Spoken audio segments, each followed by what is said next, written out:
Friends, welcome back to my channel. ನಾನು ನಿಮ್ಮ ಪ್ರೀತಿಯ ಪವಿತ್ರ ಲೋಚನ್. ಫ್ರೆಂಡ್ಸ್, ಹೊಸದೇವ ಕುಟುಂಬ ಸೀರಿಯಲ್ ಇವತ್ತಿನ ಸಂಚಿಕೆ ಏನಾಗ್ತಿದೆ ಅಂತ ಹೇಳ್ಬಿಟ್ಟು ನೋಡ್ಕೊಬರೋಣ ಬನ್ನಿ.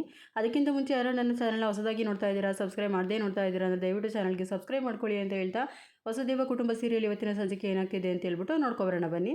ಇಲ್ಲಿ ಶುರುವಿನಲ್ಲಿ ಪದ್ಮ ಸಮಾಧಿ ಹತ್ರ ಹೋಗಿ ಅಳ್ತಾ ಕೂತಿರ್ತಾರೆ. ಯಾಕಿಷ್ಟು ಕಷ್ಟ ನಮಗೆ ಬರ್ತಿದೆ, ಎಷ್ಟು ಕಷ್ಟಗಳನ್ನ ಸಹಿಸ್ಕೊಂಡು ನಾನು ಜೀವನ ಮಾಡ್ತಾ ಇದ್ದೀನಿ, ಅಂಥದ್ರಲ್ಲಿ ನನಗೆ ಯಾಕಿಷ್ಟು ಕಷ್ಟಗಳು ಕೊಡ್ತಾ ಇದ್ದಾರೆ ದೇವರು ಅಂತ ನನಗೆ ಗೊತ್ತಿಲ್ಲ ರೀ. ಅಂಥದ್ರಲ್ಲಿ ನಾನು ಯಾರೂ ಇಲ್ದಿರೋ ಅಂತಾನೆ, ಅಪ್ಪ ಅಮ್ಮನೇ ಇಲ್ದಿರೋ ನನಗೆ ನೀವು ಎಷ್ಟು ಪ್ರೀತಿ ಕೊಟ್ಟು ನನ್ನನ್ನು ಮದುವೆಯಾಗಿ ಎಷ್ಟು ಚೆನ್ನಾಗಿ ನನ್ನ ಜೀವನದಲ್ಲಿ ನೋಡ್ಕೊಂಡಿದ್ರಿ.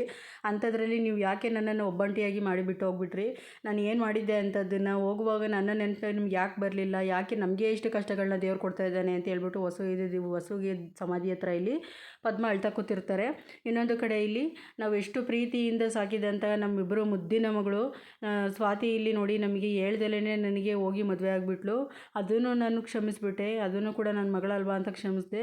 ಇನ್ನೊಂದು ಕಡೆ ಗೀತಾ ಗೊತ್ತೇ ಅಲ್ವಾ ನಿಮಗೆ, ಗೊತ್ತಿದೆ ನಿಮಗೆ ಅವಳಿಗೆ ಎಷ್ಟು ಕೋಪ ಅಂತ. ಆದರೂ ಕೂಡ ಅವಳ ಕೋಪಗಳನ್ನೆಲ್ಲನೂ ಕೂಡ ನಾನು ಎಷ್ಟು ಸಹಿಸ್ಕೊಂಡಿದ್ದೀನಿ. ಆದರೆ ಇವ್ಯಾವುದು ಕೂಡ ನನಗೆ ತುಂಬ ದೊಡ್ಡದು ಸಮಸ್ಯೆ ಅಂತಲೇ ಇರೋವರೆಗೂ ನನಗೆ ಅನಿಸಿಲ್ಲ. ಎಲ್ಲವನ್ನೂ ಸಹಿಸ್ಕೊಂಡು ನನ್ನ ಮಕ್ಕಳು ಅಂತ ನಾನು ಜೀವನ ಮಾಡ್ತಾಯಿದ್ದೀನಿ. ಅಂಥದ್ರಲ್ಲಿ ಇವತ್ತು ಎಂಥ ಒಂದು ದೊಡ್ಡ ತಪ್ಪು ನಡೆದೋಗಿದೆ ಗೊತ್ತಾ. ಅಂಥದ್ದು ನಾವು ಏನು ಮಾಡಿದ್ದೀವಿ ಅಂತ ನಮ್ಗೆ ಇಷ್ಟು ಕಷ್ಟಗಳಾಗಿದೆ. ಈ ಕಷ್ಟಗಳನ್ನ ದೇವ್ರು ಕೊಡ್ತಾ ಇದ್ದಾನೆ. ಸ್ವಾತಿನ ನಾವು ಯಾವತ್ತಿದ್ರೂ ನೀವು ಹೇಳ್ತಾ ಇದ್ರಿ ಅವಳು ಮನೆಗೆ ಹೆಣ್ಮಗಳಲ್ಲ, ಅವಳು ಗಂಡು ಮಗು, ಅವಳು ಸಮಾಜದಲ್ಲಿ ಒಳ್ಳೆ ಸ್ಥಾನಮಾನದಲ್ಲಿ ಬರ್ತಾಳೆ ಅಂತ ಹೇಳ್ಬಿಟ್ಟು ಹೇಳಿದ್ರಿ. ಅಂಥದ್ರಲ್ಲಿ ಅವಳೇ ಇವತ್ತು ಎಂಥ ದೊಡ್ಡ ಕೆಲಸ ಮಾಡಿದ್ದಾಳೆ ಗೊತ್ತೇನ್ರಿ. ಸ್ವಾತಿ ಗೊತ್ತಿಲ್ಲದೇ ಅವಳು ಪಶುಪತಿ ಕೈಗೆ ಮನೆ ಕೀನ ಕೊಟ್ಬಿಟ್ಟಿದ್ದಾಳೆ. ಏನಕ್ಕೆ ಈ ಥರ ಎಲ್ಲ ಕಷ್ಟ ನಮಗೆ ಕೊಡ್ತಾ ಇದೆ. ನಮ್ಮ ಹೆಸರಿಗೆ ಬರಬೇಕಾಗಿದ್ದಂಥ ಮನೆ, ದೇವಸ್ಥಾನ ಎಲ್ಲನೂ ಕೂಡ ಪಶುಪತಿ ಕಿತ್ಕೊಬಿಟ್ಟಿದ್ದಾನೆ. ನಾವೀಗ ಎಲ್ಲಿಗೆ ಹೋಗೋದ್ರಿ, ಏನು ಮಾಡೋದು, ನನಗೆ ದಾರಿನೇ ಕಾಣಿಸ್ತಾ ಇಲ್ಲ. ಏನು ಮಾಡೋದು ಅಂತಲೇ ನನಗೆ ದಿಕ್ಕು ತೋಚ್ತಾ ಇಲ್ಲ. ನನ್ನೊಬ್ಬಳನ್ನ ಒಬ್ಬಂಟಿಯಾಗಿ ಮಾಡಿ ನೀವು ಯಾಕೆ ನನ್ನನ್ನು ಬಿಟ್ಟು ಹೊರಟು ಹೋಗ್ಬಿಟ್ರಿ. ಹೋಗುವಾಗ ನನ್ನನ್ನು ನೀವು ಕರ್ಕೊಂಡು ಯಾಕೆ ಹೋಗಲಿಲ್ಲ. ಇಷ್ಟು ಕಷ್ಟನ ನಾನು ಪಡ್ತಾ ಇರೋದು ನಿಮಗೆ ಕಾಣಿಸ್ತಾ ಇಲ್ವಾ ಅಂತ ಹೇಳ್ಬಿಟ್ಟು ಇಲ್ಲಿ ಪದ್ಮ ವಸು ಸಮಾಧಿ ಹತ್ರ ಕೂತ್ಕೊಂಡು ಅಳ್ತಾ ಕೂತಿರ್ತಾಳೆ. ಇನ್ನೊಂದು ಕಡೆ ಇಲ್ಲಿ ಮನೆಯಲ್ಲಿ ಗೀತಾ ಮನೆ ಕೆಲಸನ ಮಾಡ್ತಾ ಇರ್ತಾಳೆ. ಇನ್ನೊಂದು ಕಡೆ ಪ್ರೀತಿ ಅಲ್ಲಿಗೆ ಬರ್ತಾಳೆ. ಪ್ರೀತಿ ಬಂದ್ಬಿಟ್ಟು ಅದಕ್ಕೆ ನನಗೆ ನಿದ್ದೆ ಬರ್ತಾ ಇದೆ, ಸ್ವಲ್ಪ ಮಲಗೋಕ್ಕೆ ಹಾಸಿಗೆನ ಹಾಸ್ಕೊಡ್ತೀರಾ ಅಂತ ಹೇಳ್ಬಿಟ್ಟು ಇಲ್ಲಿ ಪ್ರೀತಿ ಕೇಳ್ತಾ ಇರ್ತಾಳೆ.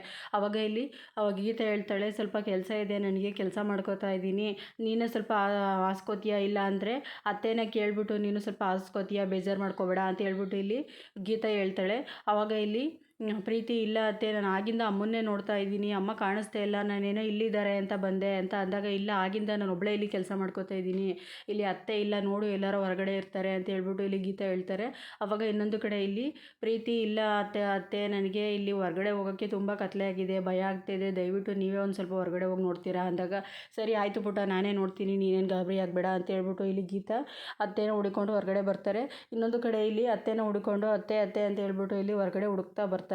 ಇನ್ನೊಂದು ಕಡೆ ಇಲ್ಲಿ ಪದ್ಮ ಅಳ್ತಾ ಇಲ್ಲಿ ಹೊಸ ಸಮಾಧಿ ಹತ್ರ ಕೂತ್ಕೊಂಡು ಇಷ್ಟೆಲ್ಲ ಕಷ್ಟಗಳನ್ನ ಸಹಿಸ್ಕೊಂಡು ದೇವರು ನನಗೆ ಇಷ್ಟು ಕಷ್ಟಗಳನ್ನ ಕೊಡ್ತಾ ಇದ್ದೇನೆ, ಈ ಕಷ್ಟಗಳಿಗೆ ಪರಿಹಾರನೇ ಇಲ್ವಾ ಅಂತ ಹೇಳ್ಬಿಟ್ಟು, ಇದಕ್ಕೆಲ್ಲನೂ ಒಂದು ಪರಿಹಾರ ಏನು ಅಂದರೆ ನಾನು ಸಾಯೋದೇ ಬೆಸ್ಟು, ಇಷ್ಟೆಲ್ಲ ಆದಮೇಲೂ ಕೂಡ ನಾನು ಯಾಕೆ ಬದುಕಿರಬೇಕು, ಇಲ್ಲ ಸರಿ ನಾನು ಸಾಯೋದೇ ಸರಿ ಅಂತ ಹೇಳ್ಬಿಟ್ಟು ಇಲ್ಲಿ ಹೊಸ ಸಮಾಧಿ ಹತ್ರ ಇಲ್ಲಿ ಪದ್ಮ ಕೂತ್ಕೊಂಡು ಜೋರಾಗಿ ಹೇಳ್ತಾ ಇರ್ತಾಳೆ.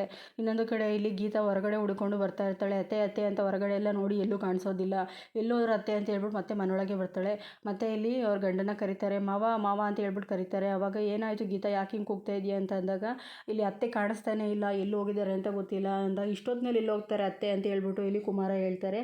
ಆಮೇಲೆ ಇನ್ನೊಂದು ಕಡೆ ಅಜ್ಜಿ ಅಂತ ಅಂದಾಗ, ಹೇಳಿ ಏನಾಯಿತು ಗೀತಾ ಅಂತ ಅಂದಾಗ, ಅತ್ತೆ ಎಲ್ಲೂ ಕಾಣ್ತಾ ಇಲ್ಲ ಅಂದಾಗ, ಏನು ಹೇಳ್ತಾ ಇದೆಯಾ, ಎಲ್ಲೂ ಕಾಣ್ತಾ ಇಲ್ಲ ಅಂದರೆ ಏನು ಅರ್ಥ, ಎಲ್ಲೋ ಅಲ್ಲೇ ಹೊರಗಡೆ ಇರ್ತಾಳೆ ನೋಡು ಅಂತ ಅಂದಾಗ, ಇಲ್ಲ ಎಲ್ಲ ಮನೆ ಸುತ್ತ ಎಲ್ಲ ನೋಡಿದೆ, ಎಲ್ಲೂ ಕಾಣಿಸ್ತಾ ಇಲ್ಲ ಅಂತ ಅಂದಾಗ ಮನೆಯವರೆಲ್ಲ ಕೂಡ ಒಂದು ಕ್ಷಣ ಗಾಬರಿ ಆಗ್ತಾರೆ.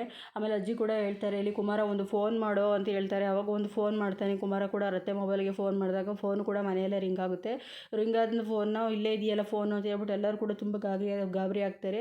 ಇಷ್ಟೊತ್ತಿನಲ್ಲಿ ಯಾವುದೇ ಕಾರಣಕ್ಕೂ ಕೂಡ ಹೊರಗಡೆ ಹೋಗೋದಿಲ್ವಲ್ಲ, ಎಲ್ಲಿಗೆ ಹೋದ್ಲು ಅಂತ ಹೇಳ್ಬಿಟ್ಟು ಇಲ್ಲಿ ಅಜ್ಜಿ ಕೂಡ ತುಂಬಾ ಗಾಬರಿ ಆಗ್ತಾರೆ. ಪದ್ಮ ಎಲ್ಲಿಗೆ ಹೋದೆ, ಏನು ಮಾಡ್ಕೊಳ್ಳೋಕ್ಕೆ, ಎಲ್ಲಿಗೆ ಹೋಗಿದ್ಯಾ ನಮ್ಮನ್ನು ಬಿಟ್ಟು ಅಂತ ಹೇಳ್ಬಿಟ್ಟು ಇಲ್ಲಿ ಅಜ್ಜಿ ಕೂಡ ಅಳೋಕ್ಕೆ ಶುರು ಮಾಡ್ತಾರೆ. ಇನ್ನೊಂದು ಕಡೆ ಮನೆಯವರೆಲ್ಲರೂ ಕೂಡ ಒಬ್ಬೊಬ್ಬರು ಒಂದೊಂದು ದಿಕ್ಕಲ್ಲಿ ಹುಡುಕಿ ಸಿಗ್ತಾರೆ ಅತ್ತೆ ಅಂತ ಹೇಳ್ಬಿಟ್ಟು ಎಲ್ಲರೂ ಕೂಡ ಹುಡುಕೋಕ್ಕೆ ಶುರು ಮಾಡ್ತಾರೆ.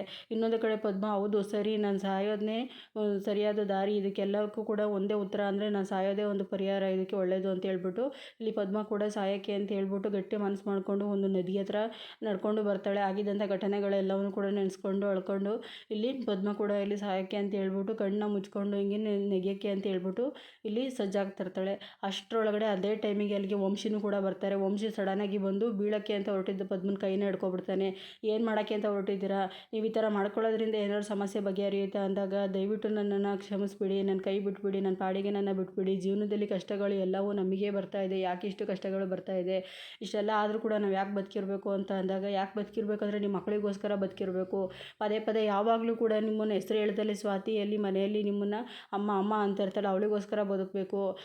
ಅಲ್ದು ಚಿಕ್ಕವಳು ಈಗ ಆಲ್ರೆಡಿ ಕಾಲೇಜ್ನ ಮುಗಿಸ್ತಾ ಇದ್ದಾಳೆ, ಅಂಥದ್ರಲ್ಲಿ ಅವಳಿಗೆ ನೀವು ಅವಳ ಆಸೆ ಆಕಾಂಕ್ಷೆಗಳನ್ನ ಈಡೇರಿಸೋಕ್ಕೋಸ್ಕರ ಜೊತೆಯಾಗಿರಬೇಕು. ಅದು ಅಲ್ಲದೆ ಅವ್ರನ್ನ ಮದುವೆ ಮಾಡಬೇಕು. ಹಾಗೆಯೇ ಅವ್ರಿಗೆ ಹುಟ್ಟುವಂಥ ಮಕ್ಕಳಿಗೆ ನಿಮ್ಮಂಥ ದೊಡ್ಡವರು ದಾರಿದೀಪವಾಗಿರಬೇಕು.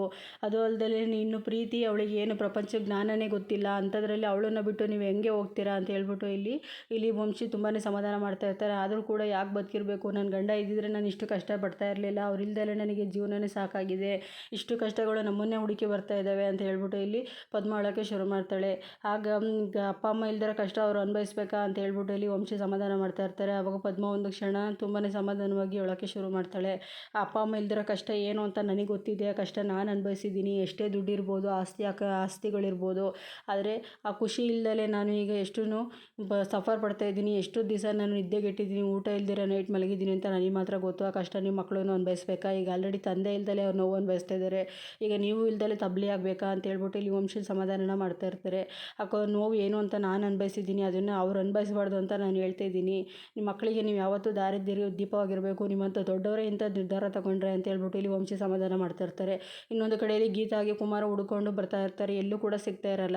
ಆಮೇಲೆ ಎಲ್ಲ ಮನೆಯವರೆಲ್ಲ ಗಾಬರಿಯಾಗಿ ನೋಡ್ತಾ ನಿಂತಿರ್ತಾರೆ. ಇನ್ನೊಂದು ಕಡೆಯಲ್ಲಿ ಸ್ವಾತಿ ಕೂಡ ಆಗಿದ್ದಂಥ ಘಟನೆನ ನೆನೆಸ್ಕೊಂಡು ಹೊರಗಡೆ ಯೋಚನೆ ಮಾಡ್ತಾ ಕೂತಿರ್ತಾಳೆ. ಅಷ್ಟರಲ್ಲಿ ಅಲ್ಲಿ ನಿತಿನ್ ಬರ್ತಾನೆ.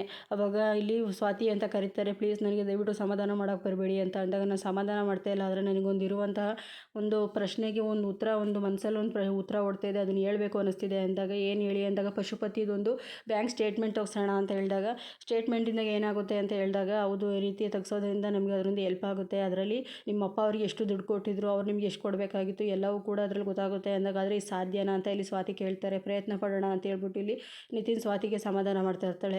ಇನ್ನೊಂದು ಕಡೆ ಇಲ್ಲಿ ಗೀತಾ ಹಾಗೆ ಕುಮಾರ ಇಬ್ಬರು ಕೂಡ ಹುಡ್ಕೊಂಡು ಬಂದಾಗ, ಅವರು ಇಲ್ಲಿ ಕುಮಾರ ಹುಡ್ಕೊ ಬರ್ತಾ ಇದ್ದಾಗ ಇಲ್ಲಿ ವಂಶಿನ ಅಲ್ಲಿ ಸಮಾಧಾನ ಮಾಡಿಕೊಂಡು ಕರ್ಕೊಂಡು ಬರ್ತಾನೆ. ಆವಾಗ ಇಲ್ಲಿ ಕಾರಲ್ಲಿ ನೋಡಿ ಸ್ವಾತಿ ಹಾಗೆ ಗೀತಾ ಹಾಗೆ ಕುಮಾರು, ನೀನು ಯಾಕಮ್ಮ ಇವ್ರ ಜೊತೆ ಇದೆಯಾ ಅಂತ ಹೇಳಿದಾಗ, ದಯವಿಟ್ಟು ಅವರಿಗೆ ತೊಂದರೆ ಕೊಡಬೇಡಿ, ಯಾಕೆ ಅವ್ರು ಇಷ್ಟೊತ್ತಿನಲ್ಲಿ ಹೊರಗಡೆ ಬಂದಿದ್ರು ಅಂತ ಅವ್ರನ್ನ ಸಮಾಧಾನವಾಗಿ ಕೇಳಿ, ಅದನ್ನು ಬಿಟ್ಬಿಟ್ಟು ಇವರಿಗೆ ಪದೇ ಪದೇ ತೊಂದರೆನ ಕೊಡೋಕೆ ಹೋಗಬೇಡಿ, ಅದು ಅವಾಗ ನಿಮಗೆ ಎಲ್ಲದಕ್ಕೂ ಉತ್ತರ ಸಿಗುತ್ತೆ ಅಂತ ಹೇಳಿದಾಗ, ಮನೆ ಹತ್ರ ಬಿಡ್ತೀನಿ ಬನ್ನಿ ಅಂದಾಗ, ನಿಮ್ಮ ಅವಶ್ಯಕತೆ ನಮಗಿಲ್ಲ ಅಂತ ಹೇಳ್ಬಿಟ್ಟು ಅವರು ಅಲ್ಲಿಂದನೇ ಕಾರಿಂದ ಆ ರತ್ತೆನ ಇಳಿಸ್ಕೊಂಡು ಗೀತಾ ಹೊರಡೋಕ್ಕೆ ಶುರು ಮಾಡ್ತಾರೆ. ಸಮಾಧಾನವಾಗಿ ಏನಾಯಿತು ಅಂತ ಮನೆಗೆ ಹೋಗಿ ಕೂತ್ಕೊಂಡು ಯೋಚನೆ ಮಾಡಿ, ಅದನ್ನು ಬಿಟ್ಬಿಟ್ಟು ಇಲ್ಲಿ ಕೂಗಾಡೋದ್ರಿಂದ ಏನು ಸಮಸ್ಯೆ ಬಗೆಹರಿಯಲ್ಲ ಅಂತ ಹೇಳ್ಬಿಟ್ಟು ಇಲ್ಲಿ ವಂಶಿ ಹೇಳ್ತಾನೆ. ಇಲ್ಲಿಗೆ ಇವತ್ತಿನ ಸಂಚಿಕೆ ಮುಕ್ತಾಯ ಆಗುತ್ತೆ. ಪ್ಲೀಸ್ ಯಾರಾದರೂ ನನ್ನ ಚಾನಲ್ನ ಹೊಸದಾಗಿ ನೋಡ್ತಾ ಇದ್ದರೆ ಸಬ್ಸ್ಕ್ರೈಬ್ ಮಾಡದೆ ನೋಡ್ತಾರೆ, ದಯವಿಟ್ಟು ಚಾನಲ್ಗೆ ಸಬ್ಸ್ಕ್ರೈಬ್ ಮಾಡ್ಕೊಳ್ಳಿ ಅಂತ ಹೇಳ್ತಾ, ನಾನು ನಿಮಗೆ ನೆಕ್ಸ್ಟ್ ಸಂಚಿಕೆಯೊಂದಿಗೆ ಮತ್ತೆ ಸಿಗ್ತೀನಿ ಅಂತ ಹೇಳ್ತಾ ಇವತ್ತಿನ ಸಂಚಿಕೆನ ಮುಗಿಸ್ತಾ ಇದ್ದೀನಿ ಫ್ರೆಂಡ್ಸ್.